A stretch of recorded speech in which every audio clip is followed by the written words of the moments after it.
Bueno, en primer lugar, muchas gracias por haber venido un domingo. Sé que vienen por el obispo, no por mí. Un gran amigo, pero bueno. Agradecer al grupo San Tomás Moro por la tarea que están realizando y bueno, contar acá y estar en San Luis siempre es bueno. Hablar del tema Malvinas se puede hacer de diferentes perspectivas. Yo lo voy a hacer de una en la cual he tratado de especializarme en qué es la política exterior. Y de acuerdo a lo que vimos ayer, de toda la jornada apologética de ayer, enmarcando lo que es la patria, en lo que dijo el padre Ramiro, creo que sí se puede tener una cosmovisión, una visión y una misión para ejercer roles dentro de lo que es la política exterior argentina, que siempre lo que ha tenido son constantes, pero no ha tenido intereses permanentes como otros estados, y una estabilidad no solamente en sus objetivos, sino también en sus funcionarios. El tema Malvinas no lo vamos a comprender y no lo van a comprender ustedes si no ven un mapa, por eso está el mapa puesto ahí. Es para tratar de ver cómo están los mapas argentinos realizados, hechos, dónde se encuentran las Malvinas, cuál es la relación que hay en Malvinas y cuáles son los intereses británicos en las Malvinas. Porque antes de analizar cualquier situación histórico y de derecho internacional, hay que ver cuáles son los verdaderos intereses que tiene el Reino Unido hoy en las Malvinas y que siempre lo tuvo. Entonces, si ustedes ven el mapa de la República Argentina, no es un mapa que esté bien confeccionado. En primer lugar, porque el sector antártico está flotando en el mar Atlántico y la Antártida se proyecta como territorio argentino. De manera tal que si uno dijera o hiciera esta pregunta, como le hago yo esta pregunta a mis alumnos, ¿cuántos kilómetros creen que ustedes tienen en el territorio continental en el cual vivimos? ¿Cuál es la cantidad de kilómetros que tiene nuestra patria en la cual vivimos? Y uno, cuando se da cuenta de la cantidad de kilómetros, y a veces dice, tenemos una gran patria. Nosotros tenemos en territorio continental, nada más en lo que ven, en territorio continental, sin las islas y sin lo que se pretende en la Antártida, tenemos 2.780.000 kilómetros cuadrados de territorio. Uno dice, bueno, está bueno, tenemos un gran país, tenemos un país extenso, grande. Y también el año pasado a nosotros nos censaron y nos hicieron el censo. Entonces, si no tenemos en cuenta el territorio con las familias que viven en ese territorio y la cantidad de familias que viven en el territorio, no podemos hacer una relación incluso hasta de política interna. Nosotros tenemos, conforme al nuevo censo, pongámosle en general 40 millones de habitantes, 42 millones de habitantes en el territorio. ¿Cómo está distribuida la población de la República Argentina? ¿Cuántos habitantes viven en cada provincia? Cada uno de ustedes lo podrá saber. Pero de los 40 millones de habitantes, cerca de 18 o 19 millones de habitantes viven en lo que hoy es la ciudad autónoma de Buenos Aires y la provincia de Buenos Aires. De manera que nosotros tenemos cerca de 18 o 19 millones de habitantes viviendo en el centro urbano, en el puerto, y todo lo demás desarrollado o mal distribuido en el territorio continental.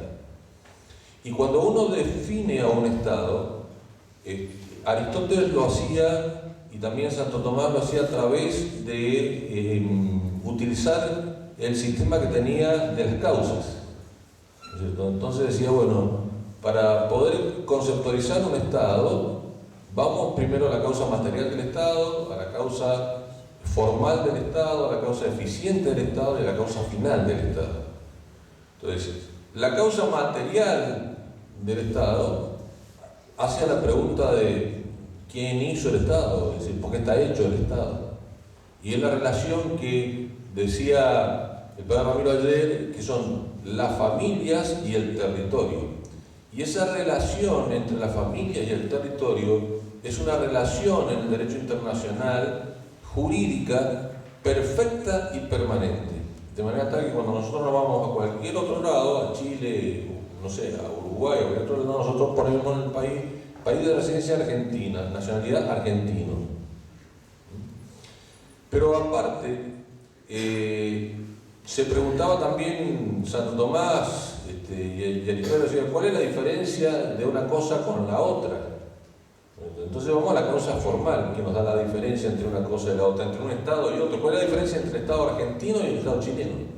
¿Cuál es la diferencia? Entonces, la causa formal hace a otro elemento constitutivo del Estado, que es el orden jurídico y político. Porque el orden jurídico y político diferencia los estados. Y así entonces la Argentina es un Estado federal y Chile es un Estado unitario.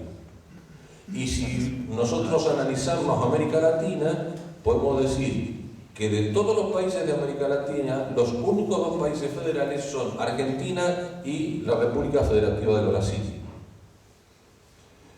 Yendo a la causa eficiente, coincide con la causa material, es decir, estas familias que viven en un territorio que les es propio y que ese territorio tiene que estar perfectamente delimitado. Porque cuando el territorio está perfectamente delimitado, se puede usar y gozar de un bien que es propio. Cuando no se puede usar y gozar de un bien que es propio, es como decía el profesor Rojas, no hay paz, porque no hay tranquilidad en el orden, como decía Santo Tomás de Aquino. Y si no hay tranquilidad en el orden, porque yo no puedo usar ese territorio que es propio, y hay una suerte de conflicto que se tiene que resolver.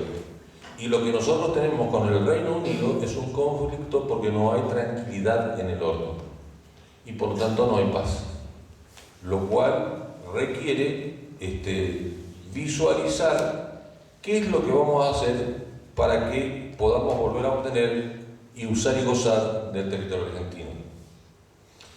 Y la finalidad, la causa fin del Estado es el bien común político, del cual hablábamos ayer. Estas son las causas que hacen a los elementos constitutivos del Estado. Y una cualidad fundamental del Estado en general, y particularmente el Estado argentino, es la soberanía. Y la soberanía es un concepto que se elaboró por Jean Bodin, allá cuando había terminado la guerra de los 30 años, y se decía que la soberanía es la summa potestas, o sea, es la suma potestad que tiene el gobernante sobre el territorio y sobre aquellos que viven en el territorio, y para ello el orden jurídico y político. Haciendo esta introducción, la pregunta es: ¿cuándo comienza el conflicto entre el Reino Unido y la República Argentina? Y yo, cuando estaba en Europa estudiando este tema y tratando de hacer una investigación sobre la tesis que me habían pedido en la escuela diplomática, llegué a la conclusión de que hay dos posiciones. Unos dicen que el conflicto empezó cuando el Reino Unido usurpó en 1833 las Islas Malvinas. Nosotros consideramos que no empezó ahí el conflicto. Nosotros consideramos que el conflicto empezó ya antes. Y para darle una fecha, le doy 1829, el 10 de junio de 1829.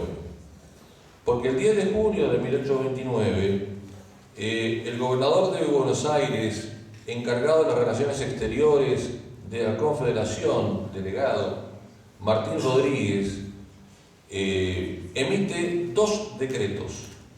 El primer decreto creando la comandancia político-militar de las Islas Malvinas adyacentes hasta el Cabo de Hornos. Y el segundo decreto nombrando al comandante político y militar, que va a ser Luis Bernet.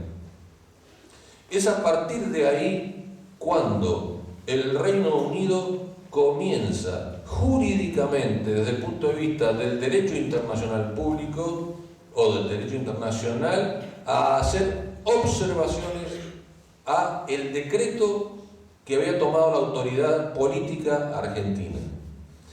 Y es así que el encargado de negocios que se encontraba en la Argentina, que se llamaba Goodwin Parish, es el primero que le va a hacer llegar a el ministro de Relaciones Exteriores, Tomás de Anchorena, en ese momento, cuál era la posición británica.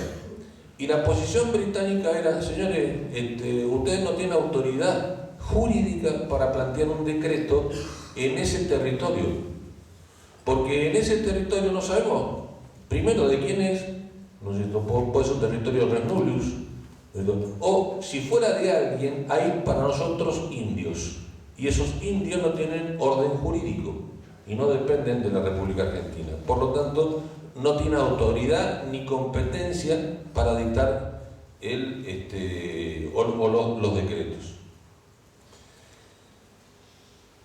No solamente fue Goodwin Parish el que contesta por el Reino, o que plantea el conflicto por el Reino Unido, sino que también lo va a plantear el cónsul norteamericano en la Argentina. El señor Slocum se va a adherir a las posiciones del Reino Unido casi textualmente. Y lo que le va a contestar la República Argentina, ¿no es cierto?, en 1829, es que ya la Argentina existía, de que tenía competencia y de que ninguno de ellos tenía competencia para plantear los temas, porque uno era encargado de negocio y el otro era cónsul, ninguno era embajador. Ninguno representaba los intereses de del Reino Unido, y por lo tanto esto no era así. ¿Por qué? ¿Qué decía el decreto que lo ponía en funciones a Luis Bernet? En Malvinas habían personas de diferentes nacionalidades, buques de diferentes nacionalidades que iban a depredar lobos marinos. Entonces lo que quería hacerse era aplicar la ley de pesca argentina en el sector. Y entonces Bernet notificó a todos los capitanes de buque de que tenían que cumplir con la ley de pesca y dejarse de depredar lobos marinos. Y todos los que hubieran hecho lo tenían que devolver a la República Argentina en su autoridad. En 1830 nos vamos a encontrar de que en 1830 nos vamos a encontrar con él tiene un problema con 3 goletas norteamericanas que seguían pescando, que no le habían hecho caso, y por lo tanto él las apresa, decomisa la mercadería y se va a Buenos Aires a someter a los capitanes de 2 de estas goletas a un juicio dentro de lo que serían nuestros tribunales por incumplimiento de la ley de pesca. ¿Qué pasó con la tercera? Se escapó. Y la tercera se escapó y fue a los Estados Unidos y le dijo al presidente Andrew Jackson lo que había pasado y lo que estaba pasando con los intereses norteamericanos en las Malvinas. Uno dice, bueno, 1829, pero siguiendo investigando nos dimos cuenta de que no fue tampoco en 1829, sino que fue antes de 1829, el tema del interés del Reino Unido por las Islas Falkland, o las Falkland Islands como ellos la llaman. Y les diría, y les voy a leer de mi libro, lo que decía el Departamento de Colonias del Reino Unido en el año 1826. El Departamento de Colonias era aquel departamento que recibía de todos los comerciantes británicos que circundaban la zona, que hacían negocios por la zona, información sobre cómo estaba el Atlántico Sur, o cómo se componía el Atlántico Sur, y fundamentalmente información sobre la FACA. En 1826 dice esto el Departamento de la Colonia. Dice: de acuerdo a la información requerida a nuestros comerciantes y a nuestros capitanes de buque, tenemos dos posiciones: o dejamos las islas en manos de Argentina, o tomamos una actitud hoy y reclamamos las islas para nosotros. Esto es textual, no lo estoy... Esto lo saqué de información británica que existe en Londres. De manera tal que la pregunta que yo me hacía era, bueno, ¿por qué el Reino Unido tiene intereses en las Malvinas?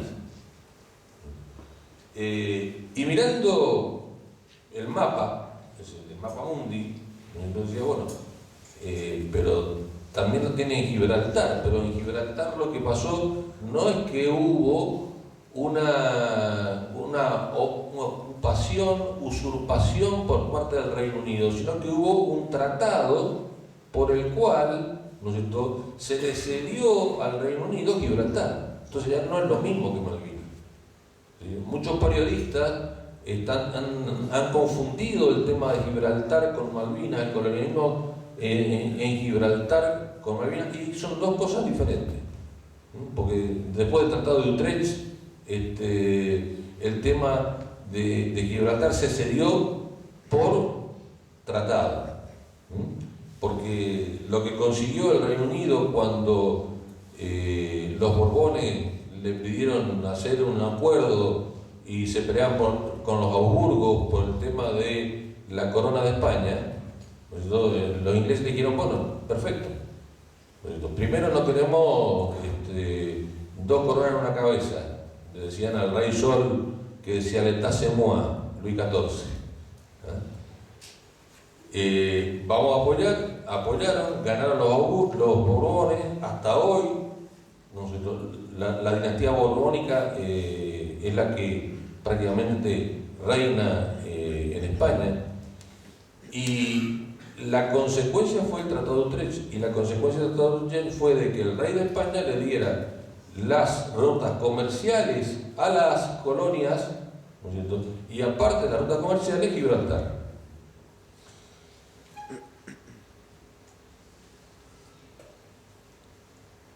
Entonces, cuando yo me preguntaba por el valor que tienen estas islas,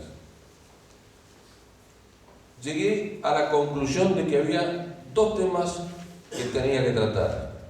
Uno es el valor geoestratégico y geopolítico, y el otro es el valor económico, porque no hay política exterior que realice el Reino Unido que no esté fundamentada o basada en sus intereses económicos en el mundo.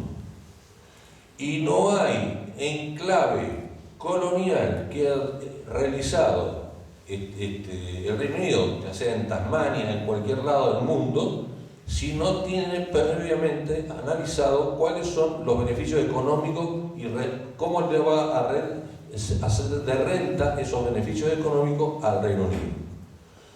Entonces nosotros podemos decir, bueno, en este país tan grande que tenemos, en esta patria tan grande que tenemos, ¿cuál es el centro de la patria?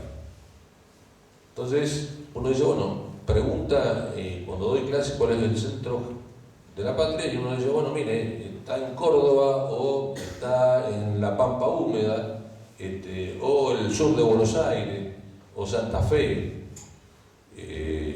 Pero uno puede decir, bueno, miren, ese es el centro geográfico, no geopolítico.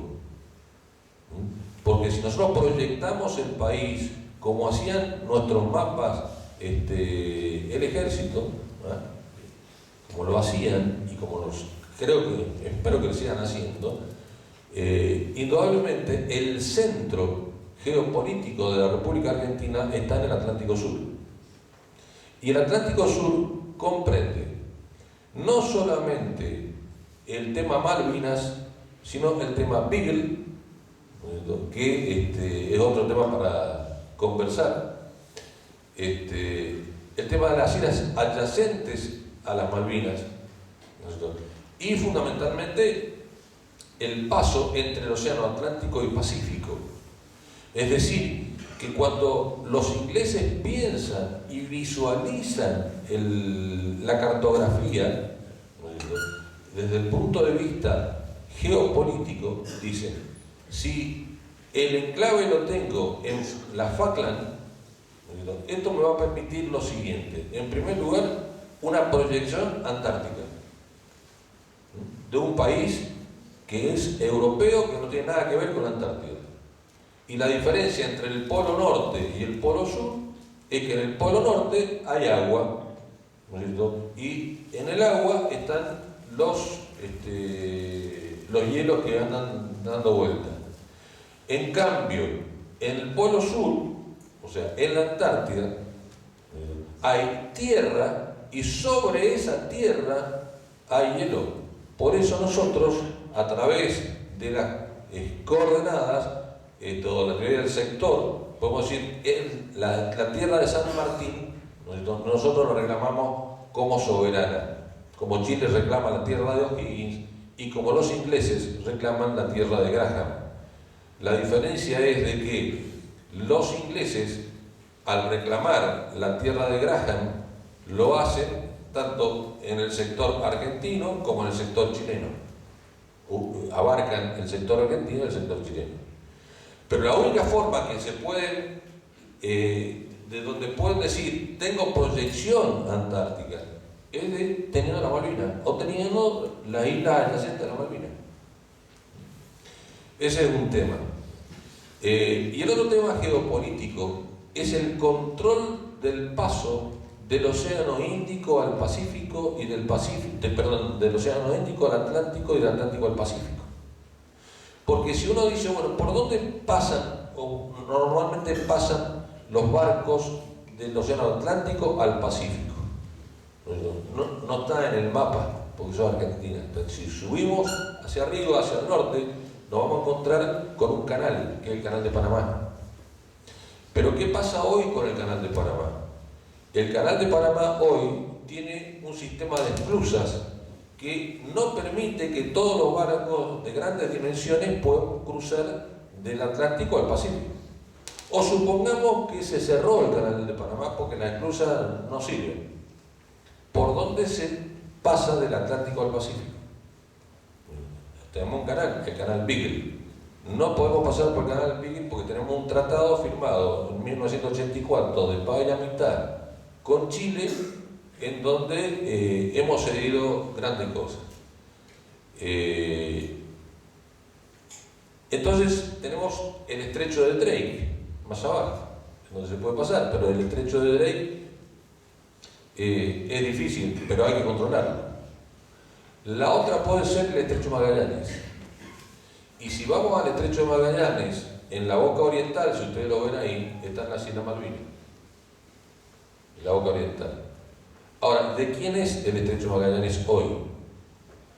Después del Tratado de Paz y Amistad de 1984 con Chile. Antes, nosotros la boca oriental era nuestra. Hoy, todo el estrecho de Magallanes es de Chile. Todo el estrecho de Magallanes. De manera que un estrecho internacional que puede ser navegado por cualquier país de cualquier bandera, sin limitaciones, hoy tiene limitaciones un país, la República Argentina. Porque la República Argentina, para navegar el estrecho, tiene que pedir autorización 48 horas antes al gobierno chileno. Si el gobierno chileno le da la autorización, tiene que subir un práctico chileno a bordo que determina las coordenadas por las cuales va el barco argentino. A ese práctico chileno, el que le paga es el gobierno argentino. Y va por las coordenadas que dice el práctico. En cambio, eso el Reino Unido no lo tiene. De manera que entra y sale del estrecho sin ningún problema en el tema.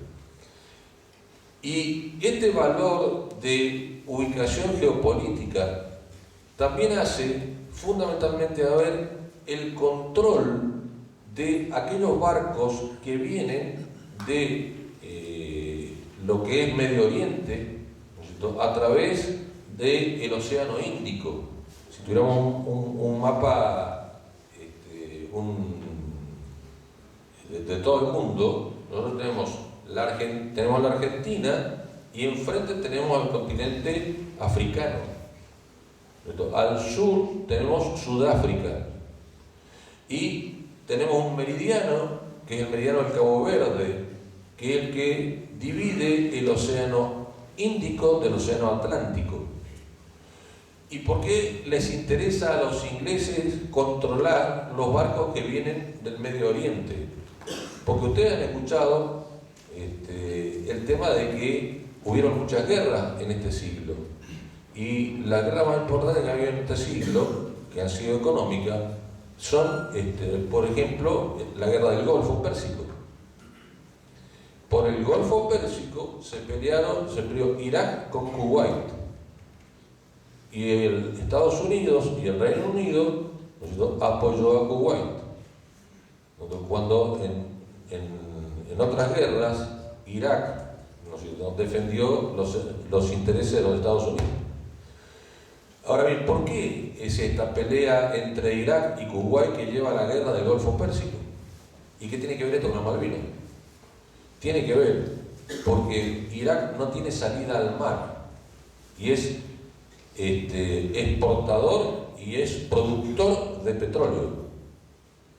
Entonces, el único país chiquitito que tiene salida al Golfo Pérsico es Kuwait.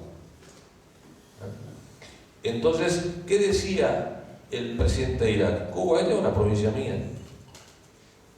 ¿Qué decía Estados Unidos? No es una provincia tuya. Entonces se pelearon, pero los barcos que salen del petróleo para ser abastecida tanto la Unión Europea como Estados Unidos, que importa petróleo, vienen del Golfo Pérsico por el Océano Índico y pasan por el Océano Atlántico. Entonces ahí tienen el control de los barcos petroleros. ¿Quién lo tiene? El Reino Unido hoy. Entonces vamos a los intereses económicos que tiene el Reino Unido. El Reino Unido tiene intereses económicos concretos que hacen a la pesca que hay en el mar adyacente a las Malvinas, que hace a un crustáceo muy de mucha magnitud alimenticia, que es el krill. Hoy el krill lo utiliza el Reino Unido en panes de manteca. Industrializa el krill y hace panes de manteca, ¿no es cierto?, y come como unta el pan de manteca del krill, ¿no es cierto? Y eso sirve para que, o podría servir para que nuestros nacionales, nuestros ciudadanos, no tuvieran problemas de desarrollo en sus cabezas, como lo tienen en el norte a veces, o como lo tienen en otros lados. Porque el krill tiene es proteico total, absolutamente, en el 100% tiene de proteína. En tercer lugar tenemos los nódulos polimetálicos, que son pequeñas bolitas que hay en el mar adyacente a la Malvinas, no muy profundo, ¿no?, en donde hay diferentes minerales. Hay níquel, zinc y hierro en estas pequeñas bolitas que se podrían industrializar y hacer cosas como la está haciendo hoy el Reino Unido en su industria. Y también lo que existe, aparte de la pesca, aparte del krill, aparte de los nódulos polimetálicos, lo que existe es petróleo. Y entonces, con respecto del petróleo, ya el Reino Unido ahí no jugamos. Ahí es importantísimo el petróleo, porque el Reino Unido no es un país productor del petróleo. Necesita del petróleo, importa petróleo. Y hoy hay dos empresas que están explorando y explotando el petróleo nuestro en el mar adyacente, ¿no es cierto?, o en el mar de las Malvinas, que es más territorial argentino conforme a la Conferencia de Derechos del Mar. Y sobre el mar territorial se ejerce soberanía. ¿Y cuál es la importancia de la exploración por las empresas? ¿Cuáles son estas empresas? Son dos, la Exxon y la Shell. Son las dos empresas que están ahí. Entonces uno dice, bueno, el gobierno argentino hoy tiene una posición mucho más dura que otros gobiernos, aparentemente, respecto del tema Malvinas. La Presidencia de la Nación ha dictado decretos en donde establece obligaciones para la prefectura, en el caso de que vengan barcos de nacionalidad británica. ¿Y qué es lo que tiene que hacer? Cosa que no hace la prefectura porque no se puede, porque es declarativo el decreto. Ha tomado decisiones de ir a los órganos internacionales y conseguir resoluciones de la Asamblea General de las Naciones Unidas, como decía el profesor Rojas, que son de efecto declarativo. Sí, las ha conseguido. Pero hoy siguen explorando y explotando el petróleo conjuntamente con el gobierno argentino. Es una noticia que me llegó antes de ayer, conjuntamente con el gobierno argentino, la Exxon y la Shell. Entonces, esto requiere un análisis de mayor o con mayor prudencia política, en el sentido de que cuando hablamos de los intereses permanentes de la nación, en el marco que se dio ayer de las virtudes, fundamentalmente, se requiere tomar decisiones concretas. Y esas decisiones concretas muchas veces nos van a involucrar, ¿no? Muchas veces a otros no les va a gustar, pero son decisiones respecto de la patria. Y cuando hay decisiones respecto de la patria, lo más importante del amor a la patria es que uno la ama sin esperar recibir nada de la patria. Uno no le pide nada a la patria donde vive. Aun cuando hoy los medios masivos de comunicación no tardan en hacer creer que uno le tiene que pedir y exigir. No, uno le da, como le da al padre, le da a la madre, como le da a los hijos. Dentro del tema del petróleo, hay, y ustedes lo podrán ver en el libro, diferentes revistas dedicadas a este tema que dicen que la Argentina se convierte en el segundo o en el tercer, o se puede convertir en el segundo o el tercer exportador de petróleo, dada la cantidad de petróleo que tiene el mar adyacente a las Islas Malvinas. Esto, ¿quién lo dice? Lo dice la Enciclopedia de Petróleo del Reino Unido, lo dice periódicos internacionales como el Journal de Petróleo, lo dice también la revista Petróleo de Estados Unidos, que se edita en Oklahoma, y lo dice también la CIA. Entonces hay un informe de la CIA importante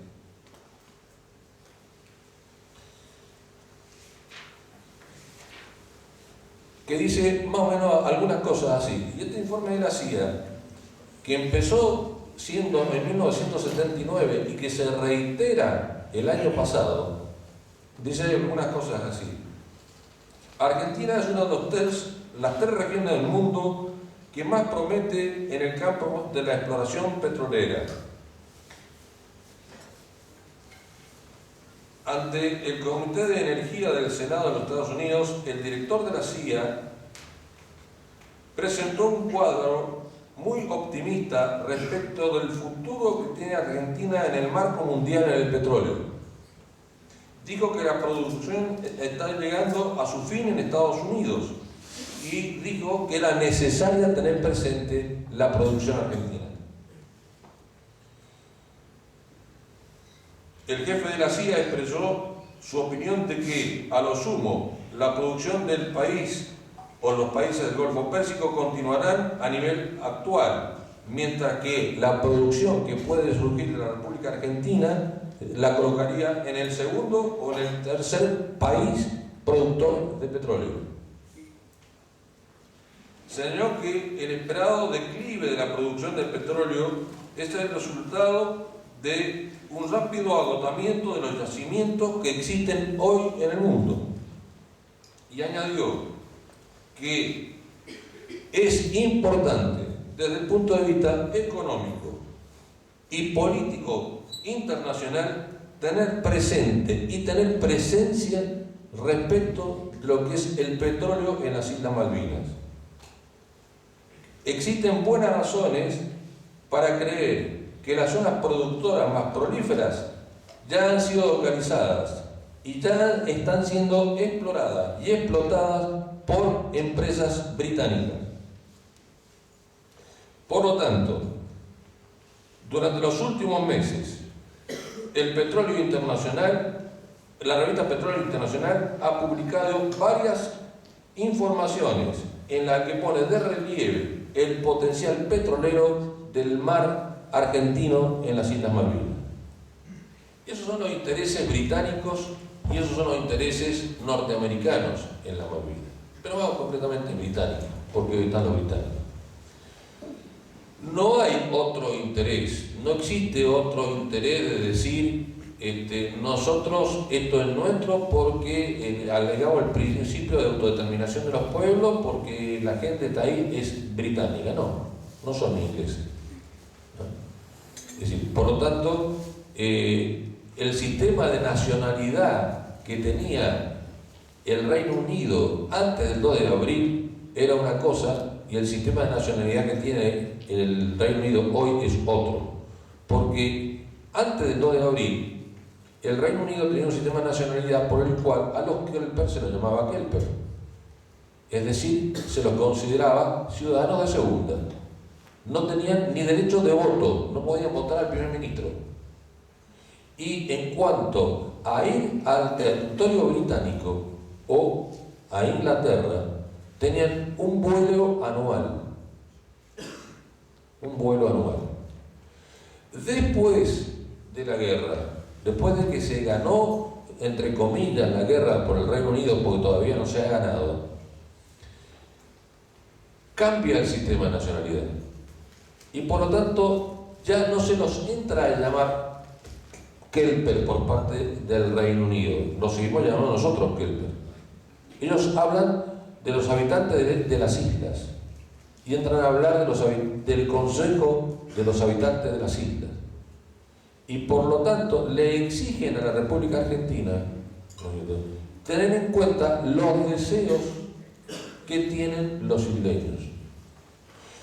Y desde el punto de vista jurídico internacional hay dos posiciones y ya ganamos en una. La posición británica siempre fue tener en cuenta los deseos.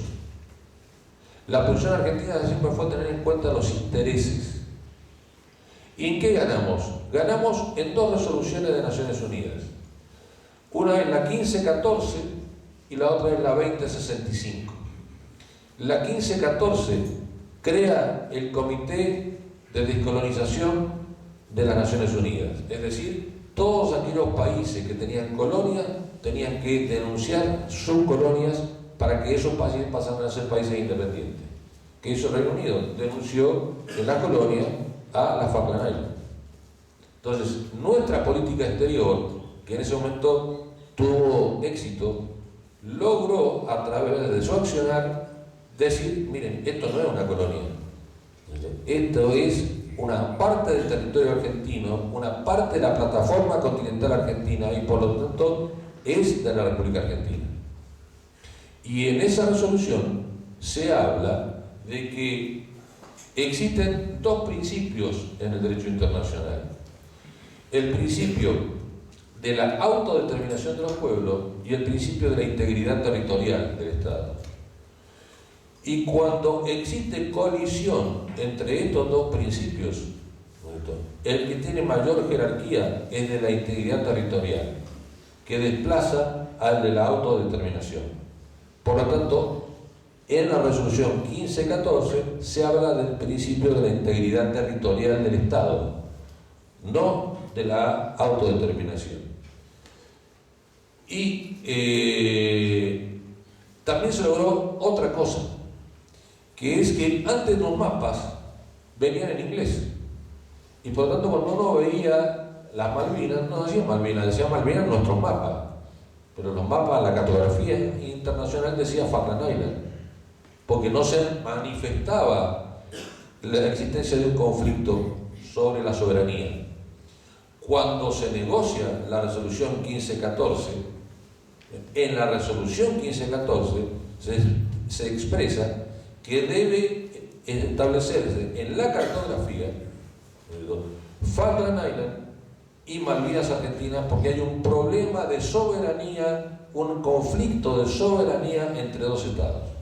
Y es por eso que ustedes ven hoy en los mapas cómo está escrito. Salvo en el mapa que tenía un canciller de la República Argentina que tuve la oportunidad de conocerlo y que, bueno, espero que esté en el cielo, porque tenía en su oficina, en Palacio San Martín, una gran oficina del ministro de Relaciones Exteriores argentino, un mapa sacado vía satélite de todo el mundo. Cuando yo estaba hablando con este hombre, después de una conferencia a la cual lo había escuchado un ágape que nos había invitado al ministerio, le dije, qué excelente mapa, ministro. ¿Le parece, doctor? Sí, me parece un excelente mapa. Estoy en desacuerdo porque usted dice que en la democracia uno puede debatir y disentir. Bueno, yo disiento en ese mapa. ¿Por qué, doctor? Porque está todo escrito en inglés. Y usted es el ministro de Relaciones Exteriores de la República Argentina. Y este señor se llamaba Guido Di Tella, canciller del presidente Menem. Ahora, ¿qué pasó con este hombre? ¿Y por qué lo nombro ahora? Porque cuando nosotros hablamos de las Malvinas y ustedes escuchan hablar de las Malvinas, ustedes no habían nacido cuando fue el 2 de abril. No tienen la más mínima idea, tienen una idea vaga de acuerdo a lo que leen a los libros que pueden llegar a leer, pero no lo vivieron.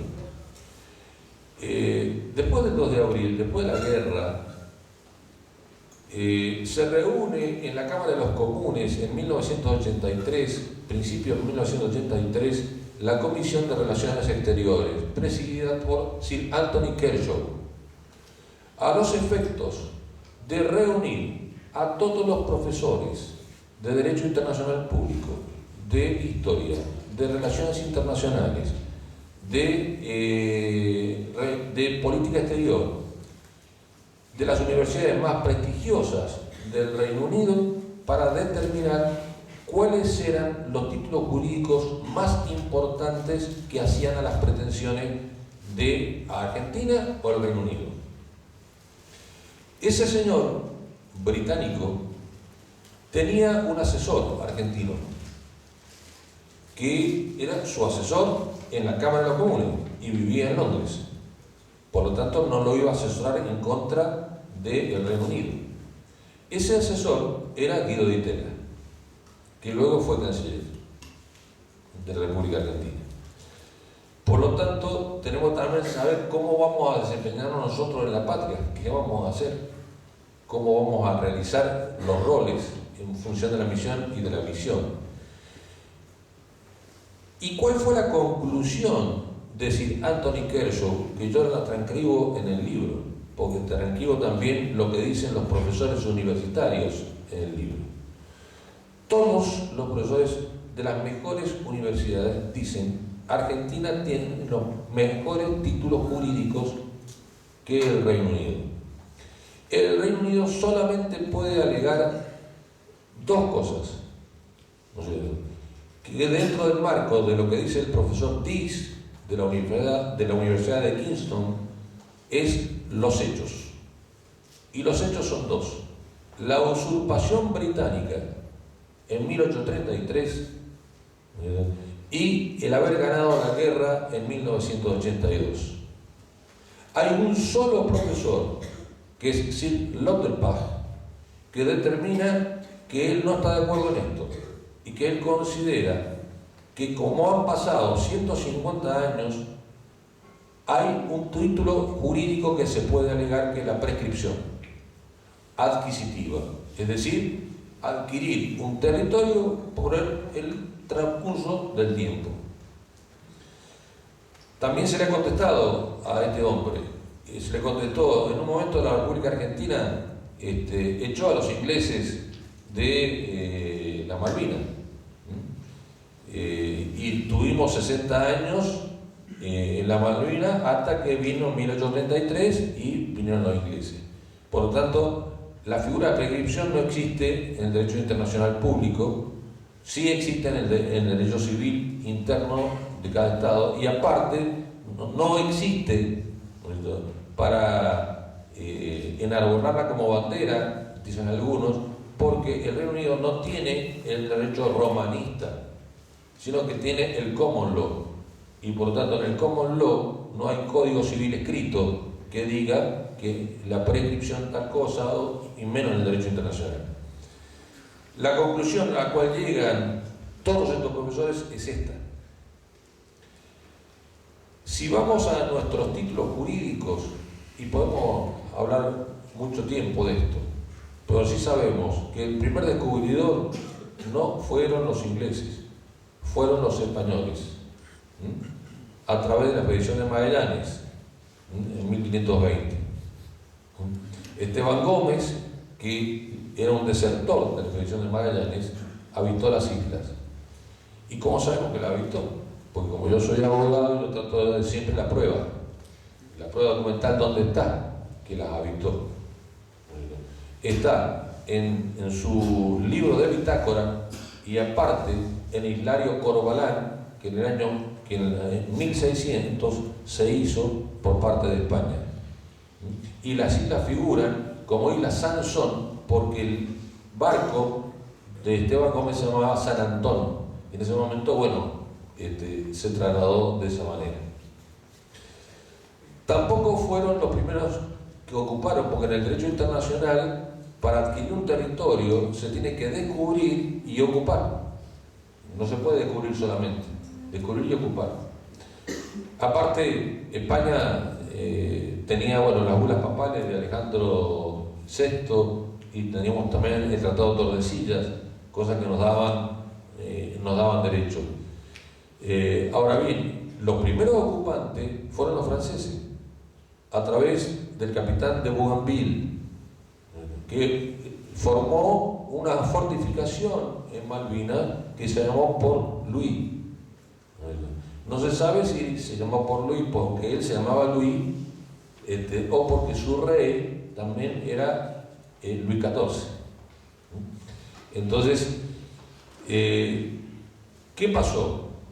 Casi se va a la guerra entre España y Francia, porque España le dice: ese territorio es mío como consecuencia del Tratado de Tordesillas, por lo tanto devuélvanme el territorio. Conclusión: devolvieron el territorio, se hizo retrocesión, se aceptó de que era de España, pero le pidieron a España, los franceses, que para no quedar mal con el pueblo, por lo menos aparecía como que le pagaba España el hecho de que se iban del territorio. Y también encontrar en el libro el recibo de hecho al respecto. Después vamos a tener otros títulos jurídicos, estos son históricos, pero cuando la nación se va constituyendo en 1810, cuando venimos con estos ímpetus de independencia, va a haber un principio fundamental que es el uti possidetis juris de 1810, que se toma del derecho romano.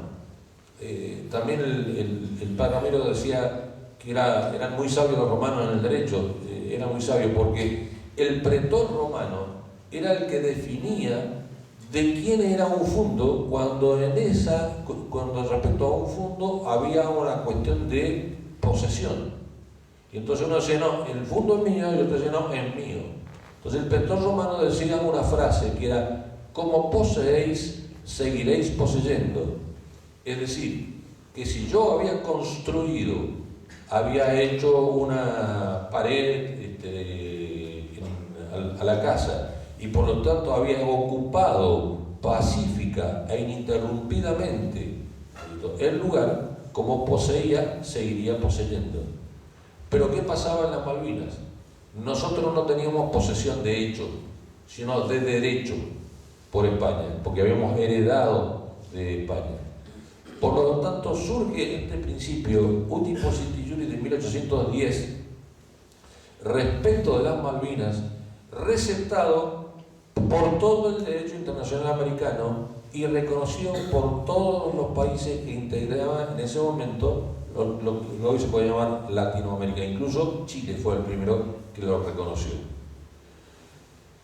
En 1826, cuando el Departamento de Colonias ya decía tenemos que tomar la Malvinas, en 1826 se firma un tratado entre la República Argentina, la Argentina independiente, ya la Argentina constituida, y el Reino Unido. Un tratado de amistad y comercio, porque le interesa la amistad para comerciar a los ingleses. Y en ese tratado de amistad y comercio, el Reino Unido no discutió ningún elemento que haga al territorio nacional argentino, recibido y heredado por España. No dijo, no reconozco el sector de la Falkland porque son nuestras. ¿No es cierto? Aceptó todo el territorio continental e insular de la República Argentina. Y posteriormente nos vamos a encontrar con situaciones históricas de crisis que ha habido en la Argentina entre los unitarios y federales, en donde vamos a encontrarnos también con situaciones en las cuales los reclamos van a ser reclamos formales para algunos, pero reclamos concretamente después de 1833, hasta llegar a la guerra de 1982. Y en la guerra de 1982, que para mí es una batalla, juegan, queridos amigos, las virtudes. La virtud de la templanza, la virtud de la fortaleza, la virtud de la justicia y la virtud de la caridad. Estas virtudes son las que se han plasmado en el operativo Rosario.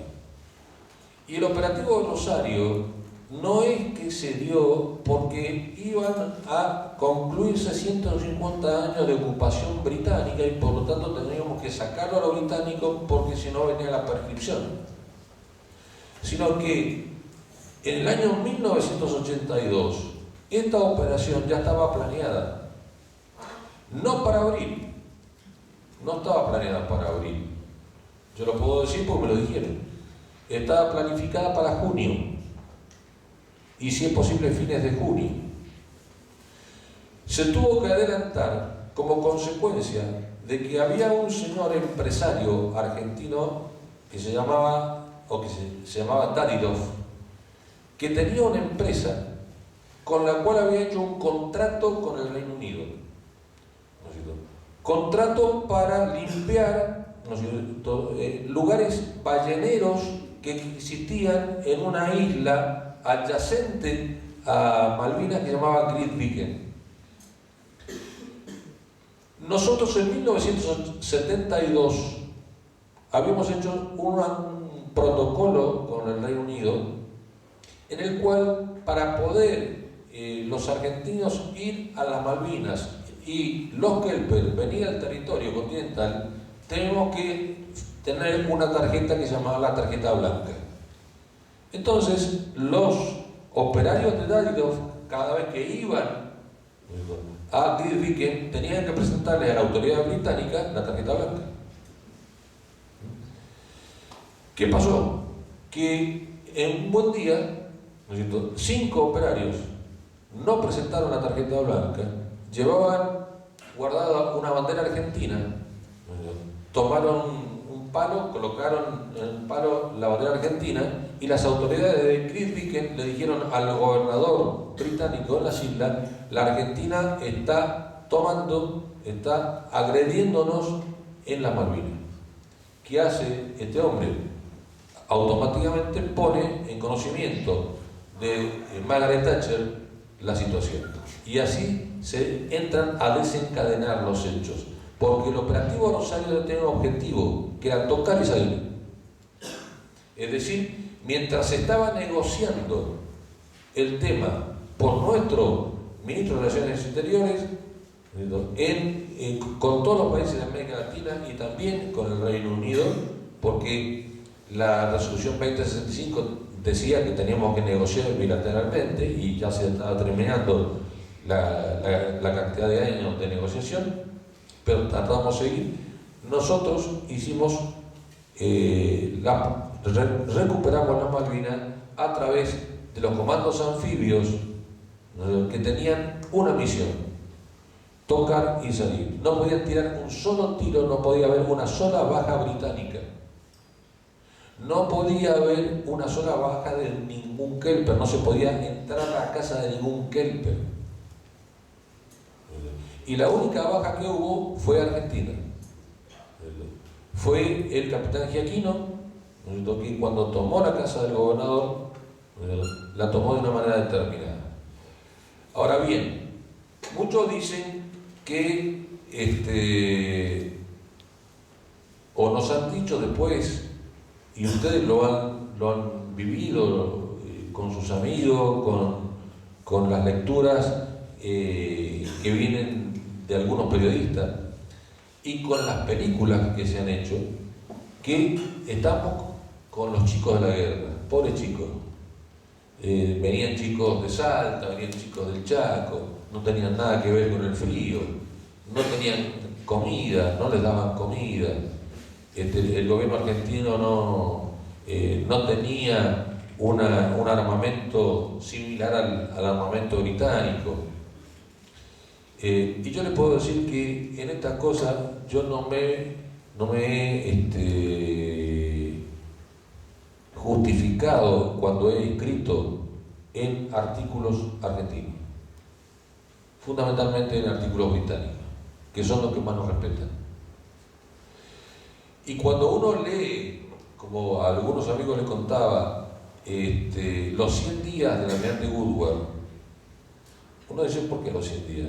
¿Por qué puso los 100 días si fueron 74 días? Quiere decir que esto estaba ya por ello también con ganas de que se hiciera. Bueno, el almirante Woodward reconoce en un capítulo expreso la hidalguía y las virtudes de los soldados argentinos. La hidalguía y la virtud de los soldados argentinos. Y va a decir también en ese capítulo que si el general Menéndez hubiera continuado 3 días más, hubiera aguantado 3 días más, y no perdía la guerra. Ojo, no estoy diciendo cosas estrambóticas, estoy diciendo lo que dice un general británico que tuvo a su cargo la expedición Falkland, y que como Dios está y atiende en Buenos Aires, este libro tenemos que buscarlo en Buenos Aires. A mí me gustaría, y ya que hay tantos sacerdotes acá o seminaristas, que venga un poquito más a Mendoza o a San Luis. Y otra cuestión que a mí me impactó fue cuando yo estaba en la escuela diplomática haciendo este trabajo. Yo tenía inglés obligatorio todos los miércoles. Entonces un día el profesor de inglés viene y me dice: mire, doctor, y quiero hacer una pregunta. ¿Sí? Vengo con este video, vamos a pasar este video si usted me autoriza a pasarlo. Le dije: pero en la Argentina los profesores no le pedimos autorización a los alumnos. Y este me la está pidiendo. ¿De qué se trata? Le digo, profesor. Se trata del hundimiento del crucero General Belgrano. Si a usted le afecta el tema del crucero General Belgrano, no lo paso. Entonces le dije, mire, no tengo ningún problema, páselo con una condición. Que el miércoles que viene nosotros comencemos a debatir sobre los títulos jurídicos que tiene la Argentina sobre las Malvinas. Faltan, me dicen, no, Malvinas, ven, ya empezamos a debatir, profesor. Y hicimos el debate, un buen debate, con todos diplomáticos. Y esto terminó, esta pequeña investigación y humilde investigación, en un libro que se publicó en España, única y exclusivamente para que lo estudiaran los estudiantes a diplomacia en la Escuela Diplomática de España. Yo quiero terminar nada más leyéndoles algunas cuestiones sobre las virtudes que me enseñaron y me motivaron en mi corazón cuando yo escribí este libro.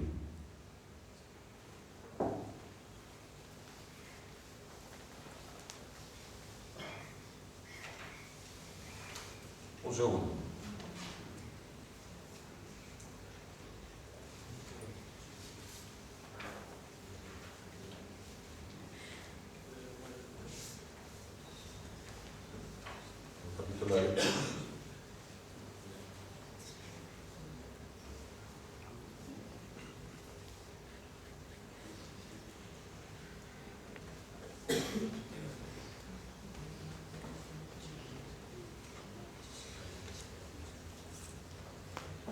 Vamos a hablar sobre la virtud de la prudencia.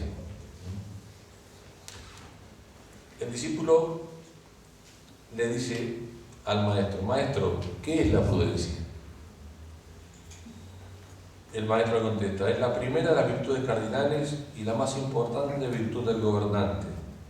Bienaventurado el hombre que alcanza la prudencia, porque su adquisición es mejor que la plata, más provechosa que el oro y más preciosa que las perlas. Discípulo, maestro, ¿qué es la justicia? El maestro, es la segunda de las virtudes cardinales. Significa dar a cada uno lo que es suyo. Es después de la prudencia la más noble de las virtudes morales. Y, si me esperan un segundo,